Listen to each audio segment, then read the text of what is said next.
Timnas U23 harus mengubur mimpi masuk final Piala Asia U23 2023 setelah menelan kekalahan dari Uzbekistan dengan skor 0-2. Kekalahan Garuda Muda semakin terasa menyakitkan, lantaran di laga tersebut Justin Hubner dan kawan-kawan banyak dirugikan oleh keputusan wasit asal China, Shen Yinhao. Tak hanya sekali, setidaknya ada 4 keputusan krusial yang tidak menguntungkan Timnas Indonesia. Lalu apa saja keputusan kontroversial Shen Yinhao di laga itu? Dan seperti apa sepak terjangnya selama menjadi wasit sepak bola?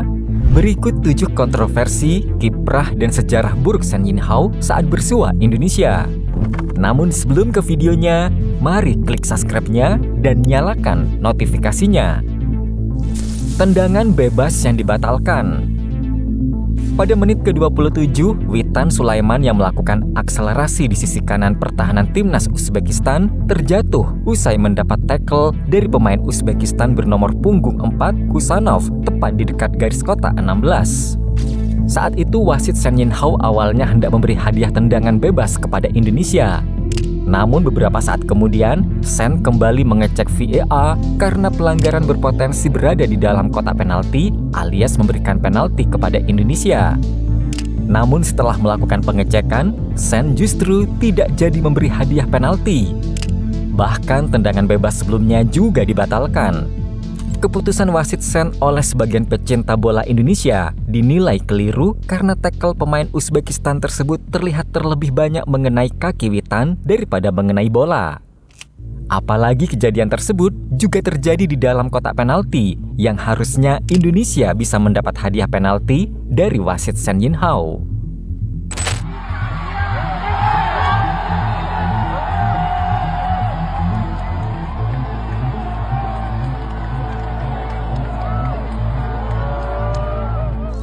Gol yang dianulir.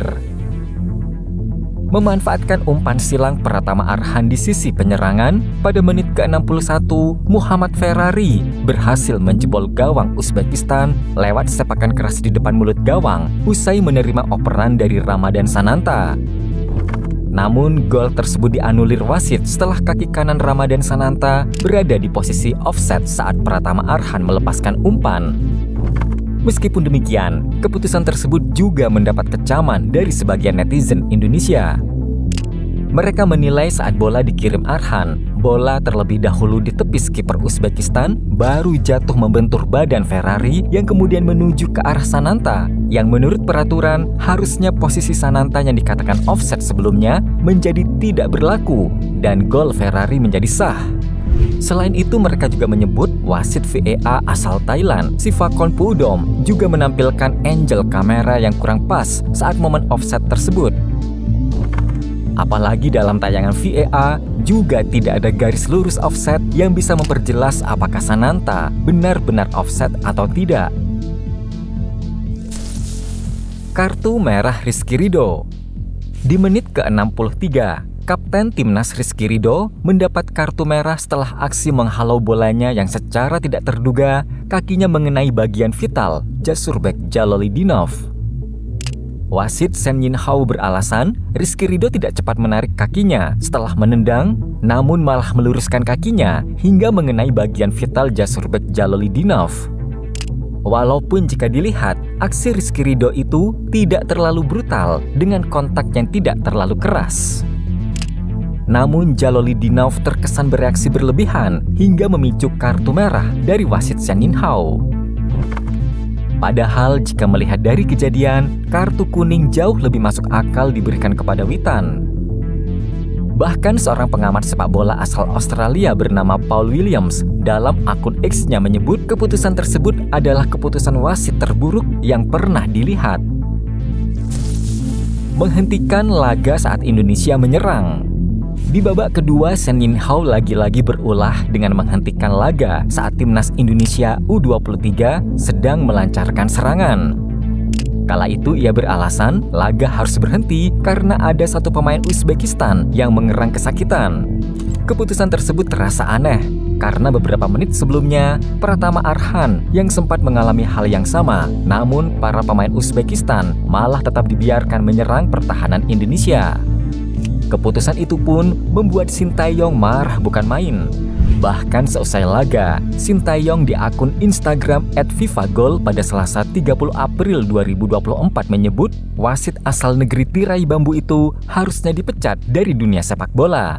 Dari kontroversinya, memang sudah sepantasnya Shen Yinhao di blacklist dari kancah persepabolaan dunia.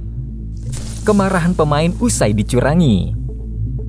Usai laga berat sebelah kontra Uzbekistan, beberapa pemain timnas U23 tak bisa menyembunyikan kekecewaan mereka terhadap wasit Shen Yinhao. Seperti pemain klub Cerezo Osaka, Justin Hubner, yang mengunggah foto Shen Yinhao di Instagramnya dengan caption yang berisi kemarahan dirinya terhadap keputusan kontroversial Shen Yinhao di laga kontra Uzbekistan. Menurutnya timnas sudah bermain bagus, namun keputusan buruk Shen menghancurkan semuanya. Selain itu, Rizky Ridho juga tampak kecewa. Pemain dari klub Persija Jakarta itu terlihat bertepuk tangan saat berada di sisi lapangan seakan menyindir wasit yang tidak adil dalam memberikan keputusan. Bahkan sosok kapten yang dikenal kalem itu juga sampai hampir merusak VAR yang ada di tepi lapangan. Kalau sampai begitu, berarti keputusan Shen Yinhao memang sudah terlalu kelewatan.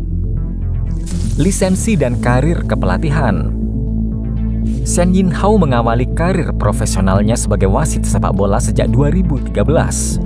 Pada saat itu ia pertama kali menjadi pengadil di laga GD Sanrikave melawan CD Blades dalam ajang China League One musim 2012-2013. Setelah itu karirnya meningkat, ia pun mampu menjadi wasit di liga teratas China. Keberhasilan itu tidak membuat dirinya berpuas diri. 5 tahun kemudian, atau pada 2018, ia naik kelas menjadi wasit internasional setelah meraih lisensi FIFA.